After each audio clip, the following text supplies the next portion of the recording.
Okay, we're going to finish up our class. This is my last lecture for you guys, but it would be important for me to talk about privacy on the internet and some photographic concerns about where you can and where you can't take photographs. Again, this kind of ties in with our ethics discussion, but there are other aspects to it. One of the most impactful areas of photography right now, of course, is social media, as we've talked before. Any social media uses photographs tremendously.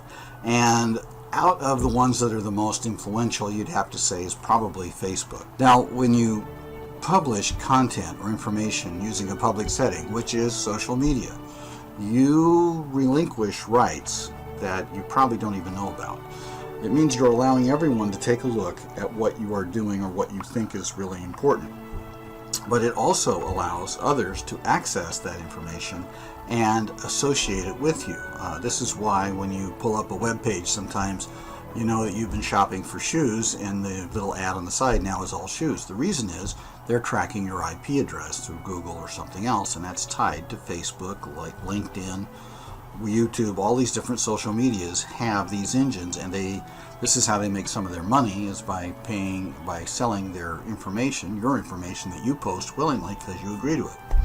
On Facebook, this is the actual agreement that is in place. Now, this may have changed a little bit in the interim, but this is the one that I took about a year ago off Facebook, off their language. It's that little box that appears that says, I agree to all this stuff that none of us ever read. And it's important. There's two specific areas I want you to take a look at.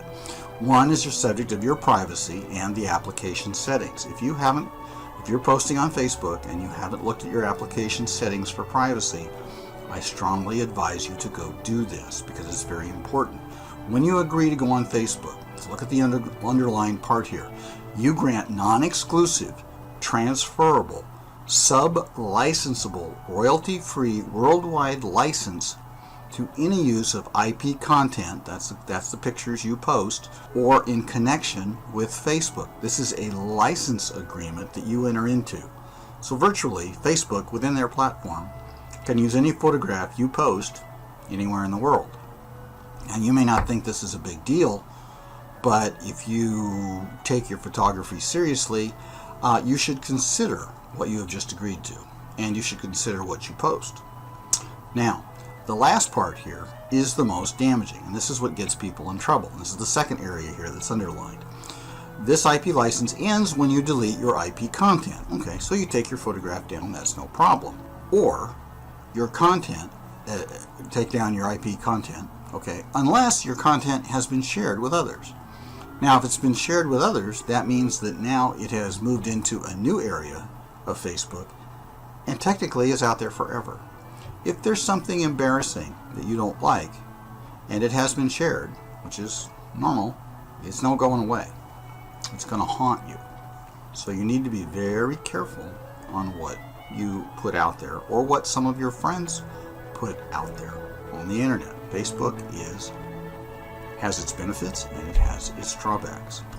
There are other aspects about photography that you have to be careful of. For instance, not all public places can have their photographs taken. For instance, one of the most interesting ones I think is the Eiffel Tower. Now, years ago I went to the Eiffel Tower and I shot pictures of it and I started researching it, and I found out that the Eiffel Tower is public property, so you can photograph the Eiffel Tower, but you can't photograph the Eiffel Tower at night and sell the images. The reason is the lighting of the Eiffel Tower is copyrighted under France copyright law. Now that's very interesting. Like, for instance, McDonald's Golden Arches are copyrighted. Coca-Cola, they're all copyrighted. In other words, if you use that logo in a photograph or something and then try and sell it, technically you owe money to those people for copyright infringement. Even if you took it on a public place. There's some interesting things about it. There's a website listed here that you can check out that are different landmarks that where you're allowed for commercial use to photograph and where you're not. It's a rather interesting list. So, if you get a chance, check it out. The general rule in the United States to remember is that anyone may take a photograph of whatever they want when they are in a public place where you have permission. Now, you can be in a public place where you don't have permission. For instance, let's say outside an airport right now, Homeland Security will not allow you to just go photograph, pictures wherever you want around an airport. Hospital, same thing. I mean, you can take a family portrait in front of something, but if you start taking other photographs out there, someone is going to watch you and probably tell you to stop. But this is the general rule that you can abide by within the United States. Now again, that's the United States. It's not England. It's not France. It's not Italy. Every country has their own copyright laws on photography. So if you go travel, don't think you're covered because you're an American citizen. Don't think you're covered by American copyright law in another country. You're not.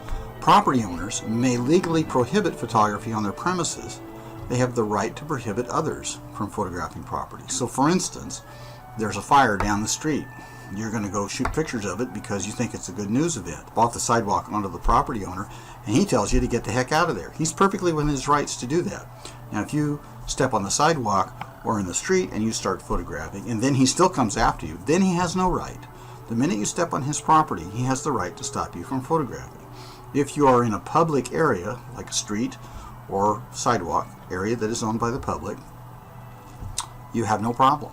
And no one can technically stop you except the police, who basically could say you're causing a problem or you're in danger yourself or whatever. And then the answer is, yes, sir, we'll see what we can do. Find yourself another location to shoot from. Now, probably the biggest challenge to photography in the coming years is going to be the use of drones. And again, I'm going to leave this slide up here on the screen for a little while. There are some interesting YouTube videos here on privacy and celebrities, on your rights of photographing and the police, and aerial photography and some of the new challenges. Now, I'm not saying these are absolutely 100% right in their perspective, but it does give you a good basic outline of what to look out for on each one of these little videos that you could watch.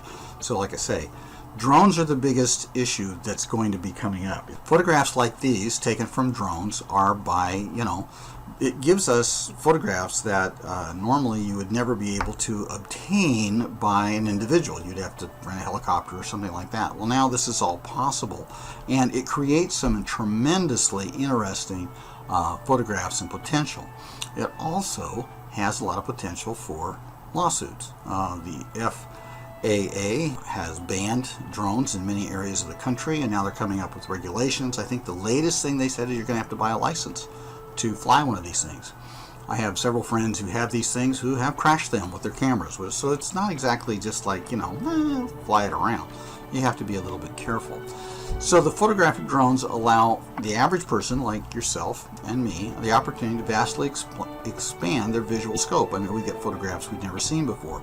But the issue here that's coming up is lawyers and judges are warning that this will be the largest legal challenge to photography in its history, as claims against photographers for invasion of privacy will mount, and they are already starting. So it is extremely important that you understand that if you want to run out and buy one of these things that you can get at Best Buy for about $1,100 if you want, you need to be careful where you fly it. You fly it over your neighbor's backyard and they're out there sunbathing or something like that, you're going to have a problem on privacy. And of course the issue here, is that the courts haven't caught up with the technology, which is always the issue. So this will be very interesting. Finishing up week 17, there's some things you need to make sure you understand on the dates and stuff. First of all, week 17, review all your materials for the final. There's a written final and a shooting final, much like the midterm. There's 500 points on the table, so this is a really significant event in the course. I forget the percentage, but check the syllabus. I think it's like 26% of your grade sits on this final, something like that. Early in week 17, I will send you your progress report. It will show you which quizzes you have missed. I believe there are 13 quizzes for the semester, so if you have less than 13, then you need to figure out which ones you've missed. Okay, make sure you do that.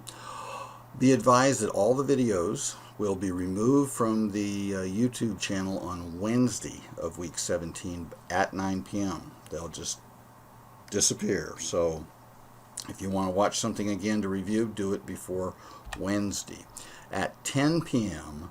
of that same day, all the quizzes, all 13 of them, will be posted on my website only. They're not going to be on Canvas. They'll be on the website. Those are the ones you can download and then make up. When you resubmit them, which is by Friday at 9 p.m., make sure you have your name on the file, on the folder, however you get it into me. You know how I like it, but however you get it into me, make sure your name is on it. No name, no redo, no recourse. So, or no way to make this up. So you got to get it right this time. Okay. Again, these are just makeups. This is not, you can't take a quiz over for more points. It doesn't work that way. And you won't have videos to rely on. So there's a penalty for waiting and doing this time. This will finish us up for this course. I hope you'll come and join us for other courses. Like I say, we have 16 more. Take that virtual tour. Take a look at what we got to offer in photography. We have a lot. And I hope that you've enjoyed yourself. You've been a good group.